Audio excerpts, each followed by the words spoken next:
પૂજ્ય સંતો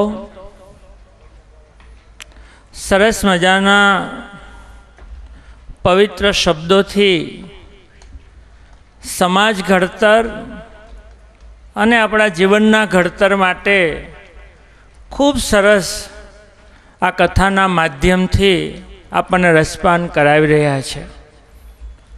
સૌપ્રથમ તમામ સંતોને હું વંદન કરું છું અને કથાના માધ્યમથી આપણા જીવનમાં કંઈક પ્રાપ્ત કરીએ, કથાના માધ્યમથી આપણે ને આપણો પરિવાર વધુ સુખી થઈએ એવા અમૃત વચનો ઝીલતા સૌ સત્સંગી ભાઈઓ અને બહેનો। હમણાં સ્વામીએ બહુ સરસ વાત કરી સમરસતાની, અને ખરેખર વંદન કરવાનું મન થાય કે સમરસતા માટે સ્વામિનારાયણ સંપ્રદાયના સંતો અને મંદિરો બહુ મહત્ત્વનું કામ કરી રહ્યા છે। મેં તો ઘણી વખત એમ પણ કીધું છે કે આ જનસમાજને વર્ષો પહેલાં દરરોજ નાહવું એવી પણ ખબર નહોતી, ત્યારે લોકોને દરરોજ નાહીને સ્વચ્છતા તરફની દિશા આપનાર કોઈ સંપ્રદાય હોય તો એ પણ સ્વામિનારાયણ સંપ્રદાય છે। એક વાત ચોક્કસ છે, વર્તમાન સમયના આ પ્રશ્નો અને દરેક મુશ્કેલીમાં કેમ સારી રીતે જીવવું એનું ખરેખર ચિંતન કરવા લાયક વાતો અને વિચાર આ સંતો જનસમાજને આપી રહ્યા છે।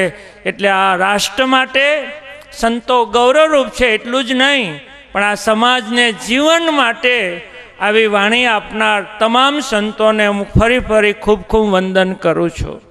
અને એક છેલ્લી વાત, આ સંતો કથાના માધ્યમથી તો ખૂબ સરસ વાત મેં અહીંયા ઘણી સાંભળી પણ કરી છે, પણ વર્તમાન સમયમાં સમાજમાં ખાસ કરીને વડીલોની જે પરિસ્થિતિ ધીરે ધીરે જે આકાર લઈ રહી છે એના તરફ નાનકડી વાત એ કરવી છે।